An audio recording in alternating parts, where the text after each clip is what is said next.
Facebook Live. Hello, hello. Screen is circling here. Live video should be starting in just a moment if it already hasn't. And let's see here. All right. The official live is underway. Just after 11 a.m. on October 14th. There's my notification. Let's see if we can do a sound check here and make sure that my microphone is working. Perfect. So good morning, everybody. October 14th. October's almost halfway done already. Can you believe it? We're almost just over 2 weeks away from November. It feels like we just left July, and now we're talking about November. Just crazy. All right. Speaking of October and the fall here, late summer, early fall, I want to talk about scallops today. Scallops are in peak season in the very late summer and early fall. They're in very late. They're in season, and that's the best time to consume scallops. So scallops are on my radar right now, folks. If you're tuning in live, drop a comment, hashtag live. If it's on the replay, hashtag replay. So I am Chef Marcus Guiliano. I am your chef on a mission, and today's topic is scallops. So let's roll into this. So scallops are a favorite for a lot of patrons. A lot of restaurants love it. A lot of chefs love scallops. So I'm just going to talk about some key points of scallops to help you buy and cook better scallops. So first off, scallops do not need bells and whistles and a lot of fancy preparations to make them good. They just simply need a great sear, some good color on them, hot pan, and something very simple: lemon, little butter, wine, a little bit of fresh tomatoes, corn, a little bit of olive oil. Scallops are easy to prepare. So now that you know that, let's start shopping for scallops. So when you shop for scallops, folks, you can buy them fresh or frozen. Really, I like to say you can buy them not frozen or frozen. If you're buying them not frozen, smell is super important. Smell is really important. If you walk into a fish store, a fish department, a fishmonger, if you walk in and you smell fish, that's wrong. Fish should not smell. However, scallops should have a very nice, sweet aroma. And if scallops do not smell, then they're old. So that's how it works. So it's opposite of other fish. So, and when it comes to frozen is a great way to really buy the freshest scallops because they're frozen. If you can buy frozen on sea, frozen on the boat, frozen once they're landed, they can be extremely, extremely fresh, and that's a way to preserve them as long as they're properly frozen. And they're not wet packed. So let's now talk about wet versus dry packed scallops. This is a term that chefs throw around a lot, and chefs know about this.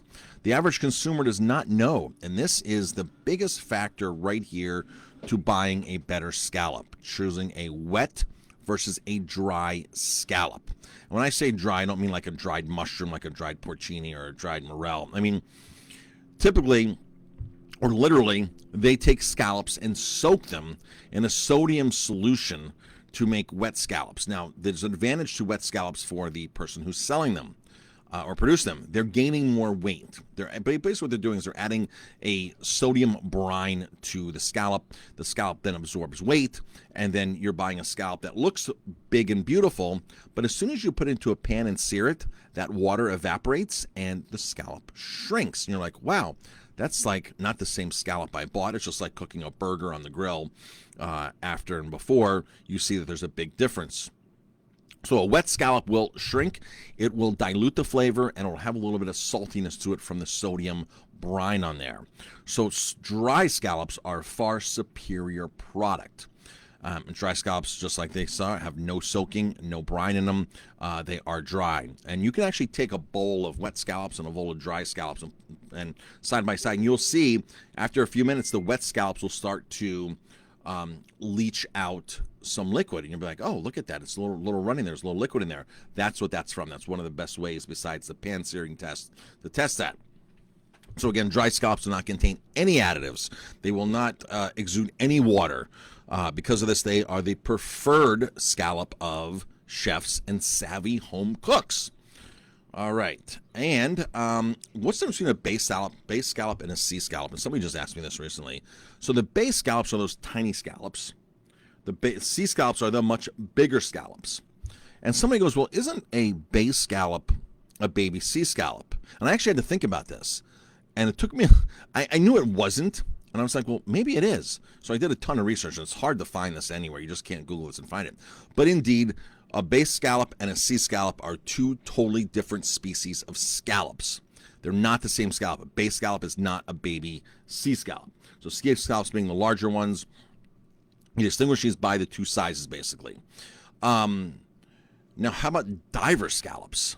Well, let's talk about what bay scallops and sea scallops are good for. So sea scallops are good for searing and serving them as a nice, like, main part of your entree, your main part of your appetizer. Bay scallops, or smaller scallops, are good for stews, seafood bisques, seafood salads, things like that. So if you make a fruit de mar salad, those little tiny bay scallops will be a great addition to those. If you're making some type of seafood Newburg, some type of casserole, then you want to use, again, those small scallops for that. And now, how about the famous diver scallop? Diver scallops are probably one of the most abused terms out there in the scallop world. What a diver scallop means is literally what it sounds. The scallops have a diver that goes down and hand picks these scallops. Now, these scallops are going to be the largest ones of all. Now, again, these are sea scallops, but they're large sea scallops, because a diver goes down and hand picks them through corals, which typically could not be harvested, or areas of the ocean that's not harvested, so these scallops get to grow larger than normal. However, a lot of restaurants will put diver scallops on their menu when indeed they're not diver scallops. Now, diver scallops, as opposed to either farm raising a scallop, which is a sustainable method of raising scallops, the trawled, trawled scallops, which isn't the most friendliest way to get a scallop. So those scallops are harvested in mass quantities. Diver scallops are literally hand-picked one by one. And get this, there's only a very short season for diver scallops. That is going to be November, the first week in November, until about middle of March. Yes, the coldest time of the year in Maine, on the northeast seaboard, the coldest time of the year is when the divers actually go down and handpick these scallops. This is why these scallops are almost twice the price. They are a premium price. However, many restaurants love to go on and write diver scallops in the middle of the summertime, in the springtime, when indeed they're not diver scallops, but they're maybe charging more for the diver scallops, or they just don't know. And a lot of chefs see these larger scallops, these sea scallops, and they say, oh, those are larger, they must be diver. We're not really understanding that diver scallops is a very prestigious method of catching a scallop. And folks, those people are going in cold waters the worst time of the year, so that's why they are a premium price, and I'm not a fan of when chefs mislabel those. So now the next question that people might ask, are scallops sustainable? Are there any species that are endangered? What's the deal as far as sustainability? So if you go on to Monterey Bay Aquarium Seafood Watch, which is one of the authorities out there, there's many other ones out there too, but it's one of the authorities people looked at for the longest amount of time to look and get advice for sustainable seafood. So 28 out of their 30 species profiled are considered best choice. So best choice is the highest rating. 2 of those other ones are a good alternative, which is still a great choice, but not as good. So there's 3 categories. Let's say avoid, good alternative, and best choice. And if you're into sustainability and water preservation and ocean management, all that kind of stuff, and you will want to monitor these and pick food from there. And as a chef, this is what we do at the restaurant here. We actually look at these lists and we understand what we're serving. So we want to always make the best choices. So that's it on scallops, folks. That is the whole rundown on scallops.